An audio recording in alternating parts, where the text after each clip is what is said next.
안녕하세요. 소영 목사가 들려주는 신앙의 집을 바르게 짓는 사람들의 교회 신집사 교회에 오신 것을 환영합니다. 오늘 말씀은 잠언 6장 1강, 잠언 6장 1에서 19절을 중심으로 말씀을 전하겠습니다. 잠언을 공부하게 되면 육체의 속성에 대한 죄를 더 확실히 알게 됩니다. 솔로몬을 통해 주시는 표현력은 정말 지혜롭고 명철하다는 생각이 듭니다. 오늘 주시는 본문의 말씀은 지혜와 훈계를 멸시하고 받지 않는 자들의 어리석은 행동에 대하여 경각심을 주는 말씀입니다.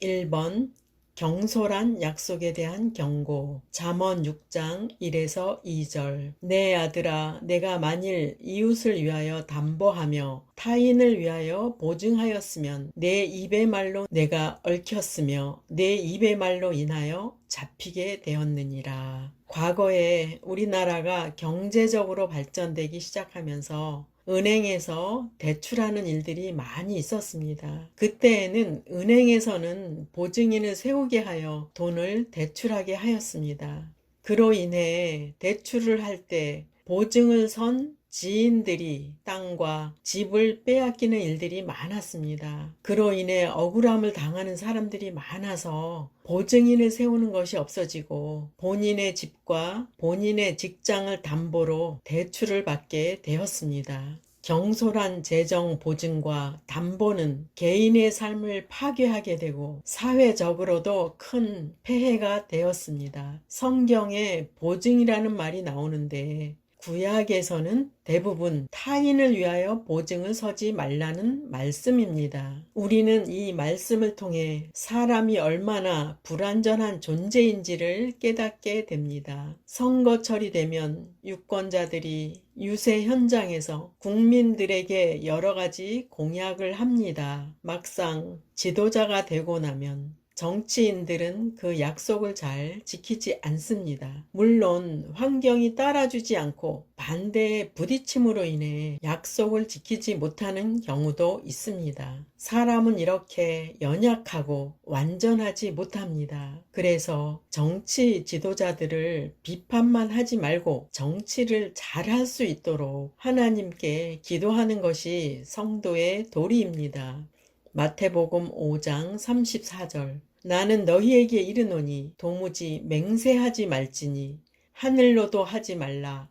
이는 하나님의 보좌이며. 그래서 우리에게는 맹세하지 말라는 말씀은 사람은 연약하여 지킬 수 없다는 것을 깨우치시는 말씀입니다. 지금 우리가 사는 세상은 완전한 것이 하나 둘 사라지고 있고 모든 것이 변하고 있습니다. 여기서 변한다는 것은 사람도 재물도 인간의 욕심으로 망가뜨린 지구도 그 어떤 것도 믿을 만한 것이 없는 현실이 되었습니다. 이렇게 우리가 보고 있는 세상은 완전하지 못하고 요동하고 있습니다. 그래서 사람에게 필요한 것은 하나님의 지혜와 훈계를 통하여 훈련이 필요하고 하나님께 기도하여 도우심을 힘입으라는 말씀입니다. 그리고 보증을 이루시고 완성하실 수 있는 분은 오직 삼위일체이신 하나님이십니다. 신약에서는 먼저 하나님의 보증이 나옵니다. 고린도후서 5장 5절. 곧 이것을 우리에게 이루게 하시고 보증으로 성령을 우리에게 주신 이는 하나님이시니라. 보증이라는 말은 어떤 사물이나 사람에 대하여 책임지고 틀림이 없음을 증명하는 것입니다. 하나님께서는 자신의 말씀이 확실하다는 보증을 위하여 우리 마음에 성령을 보내주셨습니다. 그리고 그분의 말씀은 확실하고 완전한 우리의 보증이 되어 주십니다. 하나님께서는 예수님을 통하여 보증하십니다. 히브리서 7장 21절에서 22절. 그들은 맹세 없이 제사장이 되었으되 오직 예수는 자기에게 말씀하신 이로 말미암아 맹세로 되신 것이라. 주께서 맹세하시고 뉘우치지 아니하시리니 내가 영원히 제사장이라 하셨도다. 이와 같이 예수는 더 좋은 언약의 보증이 되셨느니라. 성경에서는 맹세하지 말라고 하였습니다. 하나님께서는 사람이 가변성이 충만한 자들임을 아시기 때문에 맹세를 한다고 해도 지키지 못하는 것을 아시기 때문에 맹세하지 말라고 말씀하십니다. 하나님께서는 예수님의 맹세는 받으셨고 그가 이루실 언약을 보증하셨습니다. 예수님은 이 땅에 오셔서 하나님의 말씀을 모두 완성하셨습니다. 사람들이 연약하여서 할 수 없는 것들을 예수님은 완성하셨습니다. 예수님께서 완성하지 않으셨다면 우리는 구원받지도 못하고 멸망하는 자가 되었을 것입니다. 예수님은 맹세하신 것을 이 땅에서 완성하셨고 완전한 보증이 되셨습니다. 그래서 우리는 완전한 보증을 이루신 예수님으로 인해 천국을 보장받았습니다. 이렇게 말씀을 살펴보건대 보증이라는 단어를 이룰 수 있는 것은 사람이 아니고 삼위일체이신 하나님만이 가능합니다. 빌레몬서에서 사도 바울은 빌레몬의 종 오네시모를 위해 보증을 서고 있습니다. 오네시모는 주인을 떠나 도망한 자이었지만 사도 바울을 만남으로 인해 하나님의 사람으로 변화된 사람이었습니다. 그래서 바울은 오네시모를 위해 변화된 사람이라는 보증을 섰습니다. 우리도 거듭나서 변화될 때 예수님께서 우리를 위해 보증을 서주시고 천국 백성이 되는 것입니다. 세상에는 우리를 위해 보증을 서고 도와줄 사람은 없지만 예수님은 우리를 위해 보증을 서주시고 우리를 도와주십니다. 2번 게으른 자에 대한 경고. 잠언 6장 6에서 8절. 게으른 자여 개미에게 가서 그가 하는 것을 보고 지혜를 얻으라. 개미는 두령도 없고 감독자도 없고 통치자도 없을 때 먹을 것을 여름 동안에 예비하며 추수 때에 양식을 모으느니라. 주어진 삶에 대한 불성실한 것은 생명을 주신 하나님 앞에서 책임을 회피하는 태도입니다. 솔로몬은 현재의 성실한 삶이 미래를 위한 준비라는 사실을 깨우치기 위해 개미의 근면함을 비유하면서 교훈하였습니다. 비록 개미는 본능에 따라 움직이는 것이지만 개미의 행동은 근면한 삶의 표본이 됩니다. 불성실한 태도로 삶을 낭비하는 자들에게 솔로몬은 개미를 예로 들면서 보고 지혜를 얻으라고 말씀합니다. 게으른 자의 나태함이 생생하게 표현된 말씀을 보시겠습니다. 잠언 6장 9에서 11절. 게으른 자여 내가 어느 때까지 누워 있겠느냐? 내가 어느 때에 잠이 깨어 일어나겠느냐? 좀 더 자자, 좀 더 졸자. 손을 모으고 좀 더 누워 있자 하면 내 빈궁이 강도같이 오며 내 곰핍이 군사같이 이르리라. 게으른 자의 나태하고 무기력한 모습을 실감나게 표현하였습니다.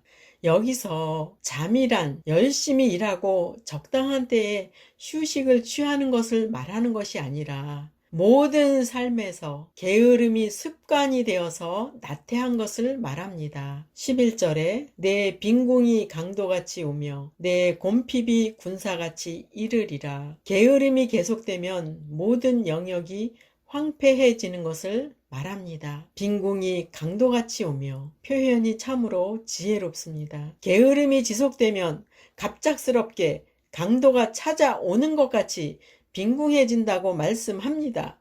그리고 내 곰핍이 군사같이 이르리라. 게으름이 지속되면 갑자기 군사가 들이닥치듯 곰핍해진다는 말씀입니다.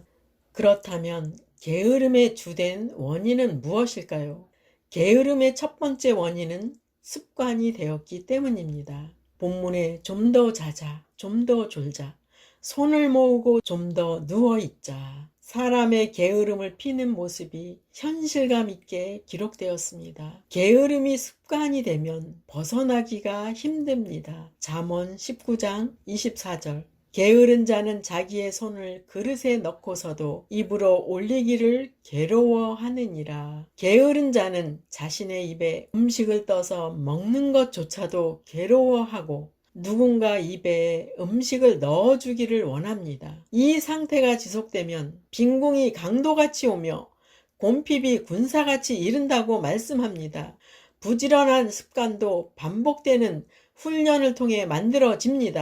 이와 같이 영적 부지런함도 습관이 되어야 합니다. 세상 일은 열심히 하는데 주님을 위해서는 열심히 없는 사람도 영적 게으름에 빠진 것입니다.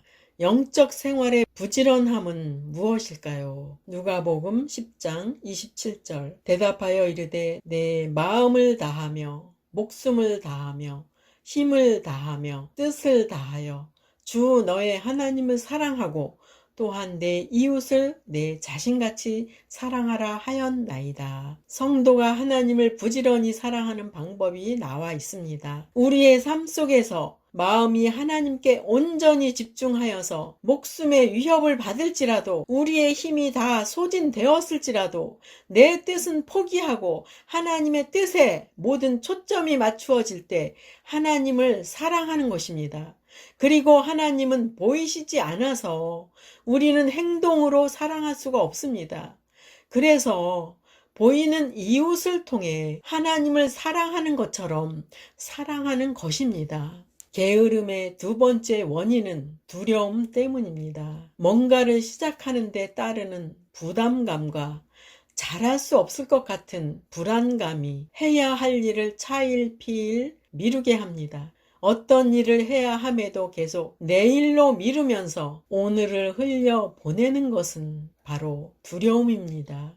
게으른 자가 항상 말하는 내일이란 영원히 오지 않습니다. 우리는 지금 코로나 감염병 이후의 현실이 빈부격차가 너무 심하여지고 사람의 지혜를 동원하여도 가난을 탈출할 수 없는 세상이 되었습니다. 인생의 목표를 갖고 열심히 살려고 해도 환경이 따라주지 않는 경우가 있습니다. 그러므로 성도는 사람의 계산법으로 산다면 살 수 없습니다. 성도에게는 세상의 주관자 되시는 하나님이 계십니다. 하나님의 지혜로 하나님의 능력으로 살아갈 때 목표도 보이고 인생길도 열리게 됩니다. 그러므로 성도는 영적인 목표를 세워야 합니다. 즉 세상 사람과 다른 방식으로 사는 것입니다. 하나님의 지혜와 명철을 소유하십시오. 지혜와 명철을 소유하기 위해 기도하십시오. 예배를 통해 하나님과 바른 관계를 회복하십시오. 하나님께서 성도의 인생을 위해 쌓아두신 은혜와 축복이 풍성하신 것을 경험하기를 바랍니다. 3번 불량한 자에 대한 경고. 잠언 6장 12절에서 15절. 불량하고 악한 자는 구부러진 말을 하고 다니며 눈짓을 하며 발로 뜻을 보이며 손가락질을 하며 그의 마음에 패역을 품으며 항상 악을 꾀하여 다툼을 일으키는 자라. 그러므로 그의 재앙이 갑자기 내려 당장에 멸망하여 살릴 길이 없으리라. 불량하다는 말에는 유익이 없다, 무가치하다는 뜻입니다. 이는 불량한 자가 게으른 자와 마찬가지로 아무런 유익을 끼치지 못하고 결국에는 자기 삶을 파괴함으로써 다른 사람에게 해를 끼치게 됩니다. 게으른 자는 주변 사람들에게 수동적으로 고통과 해를 끼친다면 불량한 자는 능동적으로 사람들에게 해를 가하고 고통을 줍니다. 본문에 불량한 자의 특성이 여러 가지로 묘사되고 있습니다. 먼저 그들의 입에서 나오는 말은 거짓되고 악합니다. 그들의 몸짓 또한 악한 도모를 위한 것으로서 눈짓, 발짓, 손가락질 등이 모두 그들의 불량하고 악한 마음을 드러냅니다. 삐뚤어진 마음으로 악한 일을 꾸미는 것이 그들의 관심사이자 그들이 애쓰는 일입니다. 마음에 패역을 품었다는 것은 그 마음이 애초부터 삐뚤어져 있다는 것입니다. 늘 악을 꾸미는 그들이기에 그들이 가는 곳에는 다툼과 시비가 끊이지 않습니다. 그러나 그들의 도모가 가져다 주는 결과는 갑작스러운 패망입니다. 게으른 자의 나태함이 결국 빈곤을 가져오듯 불량한 자의 도모는 결국 완전한 멸망으로 끝이 납니다. 4번 하나님께서 미워하시는 것들에 대한 경고. 잠언 6장 16절에서 19절 여호와께서 미워하시는 것 곧 그의 마음에 싫어하시는 것이 67가지니 곧 교만한 눈과 거짓된 혀와 무죄한 자의 피를 흘리는 손과 악한 계결을 꾀하는 마음과 빨리 악으로 달려가는 발과 거짓을 말하는 망령된 증인과 및 형제 사이를 이간하는 자이니라. 본문에 여호와께서 미워하시는 것이 나옵니다. 우리는 이 말씀에서 위안을 받습니다. 세상에서 우리는 악행에 대한 뉴스를 듣고 있고 또는 직장이나 삶의 현장에서도 경험한 분들도 있을 것입니다. 주목해야 할 것은 인간의 악행이 단지 사람 사이에서 끝나는 문제가 아니라 심판하시는 분이 있다는 것입니다. 그분은 본문에 여호와께서 미워하시는 것이라는 말씀으로 경고하시는 것입니다. 바로 그 죄는 성령을 따라 살지 않는 자들의 삶이며 사람이 이웃과 도덕적 의무를 지키지 않는 악행입니다. 하나님께서 미워하시는 것들을 보시겠습니다. 첫 번째, 교만한 눈. 교만이라는 마음을 품은 그들의 눈은 항상 다른 사람을 업신여기며 늘 자신이 기준이 되어 타인을 판단합니다. 그들의 자기 중심적인 교만은 결국 하나님을 인정하지 않고 자신만을 자랑하는 자들입니다. 교만한 눈은 하나님께서 미워하십니다. 두 번째, 거짓된 혀, 자기 이익을 위하여 거리낌 없이 사실과 다른 내용을 말하는 것입니다. 즉, 그들의 입에서 나오는 말은 모두 거짓이라는 것입니다. 우리는 뉴스를 통해 거짓으로 사기를 치고 사람들의 돈을 빼앗는 일들을 부끄러움 없이 행하는 자들을 듣고 보고 있습니다. 이와 같이 거짓된 혀는 하나님께서 미워하십니다. 세 번째, 무죄한 자의 피를 흘리는 손. 이는 거짓된 혀의 결과로서 죄 없는 자를 죄 있는 자로 참소하여 일어나는 일입니다. 그러므로 거짓과 살인은 드러난 형태가 다를 뿐 동일한 성격의 죄라는 것을 알아야 합니다. 무죄한 자의 피를 흘리는 손은 하나님께서 미워하십니다. 네 번째, 악한 계결을 꾀하는 마음. 악한 일을 실행하기로 작정하고 이를 위해 주도 면밀하게 계획하는 것입니다. 이런 마음을 가진 자는 자신이 하려는 것을 위해서라면 어떤 수단과 방법을 가리지 않습니다. 이런 생각에 넘어가서 악을 꾀하는 것은 사탄의 친구가 되는 것입니다. 악한 계결을 꾀하는 마음은 하나님께서 미워하십니다. 다섯 번째, 빨리 악으로 달려가는 발. 악을 행하는 데 있어서 주저하지 않으며 조금이라도 빨리 그 악한 계획을 이루기 위해 열심을 내는 것을 가리킵니다. 우리 자신도 육신의 속성에 속한 것을 위해서 빨리 움직이고 있지 않습니까? 그런 행동도 빨리 악으로 달려가는 발에 해당됩니다. 선을 위한 열심이 아니라 악을 위한 열심은 하나님의 미움의 대상이 됩니다. 여섯 번째, 거짓을 말하는 망령된 증인. 거짓 증인은 망령된 증인이라고 말씀합니다. 결국 거짓 증인은 치매 걸린 자 같이 망령된 행실을 하는 자들입니다. 공개적인 증인의 자리에서 위증하는 것은 모든 사람을 속이는 악행으로 무고한 사람의 명예와 소유와 생명에 손해를 끼치고 그 가족과 주변 사람들에게 돌이킬 수 없는 상처를 주는 악행입니다. 거짓을 말하는 망령된 증인은 하나님께서 미워하는 죄입니다. 일곱 번째, 형제 사이를 이간하는 자. 이간은 사람 사이에 분쟁을 일으켜 관계를 파괴시키는 행위를 가리킵니다. 고의적으로 사실을 왜곡시키고 오해와 분노를 불러일으켜 다툼과 파괴를 일으킨다는 점에서 사회적으로 심각한 폐해를 주는 악행입니다. 형제 사이를 이간하는 자는 하나님께서 미워하는 죄입니다. 에덴 동산에서 하나님과 사람 사이를 이간한 존재가 사탄이었습니다. 지금도 사탄은 사람과 예수님 사이를 이간하고 있습니다. 하나님께서는 이렇게 이간하는 죄를 미워하십니다. 인간의 삶에서 일어나는 모든 죄악과 비극은 본문에 열거된 행위들로부터 시작됩니다. 결론적으로 육신의 속성에서 나온 열매이기 때문에 하나님을 대적하는 행위가 되는 것입니다. 오늘 잠언 6장의 말씀을 전하였습니다. 본장에서는 사람은 진정한 보증을 이룰 수 없는 약한 존재임을 말씀합니다. 그러나 하나님은 우리의 참된 보증이 되셔서 천국까지 보장하시고 말씀이 하나님의 약속임을 보증하는 것으로 기도 응답과 삶의 축복을 주십니다.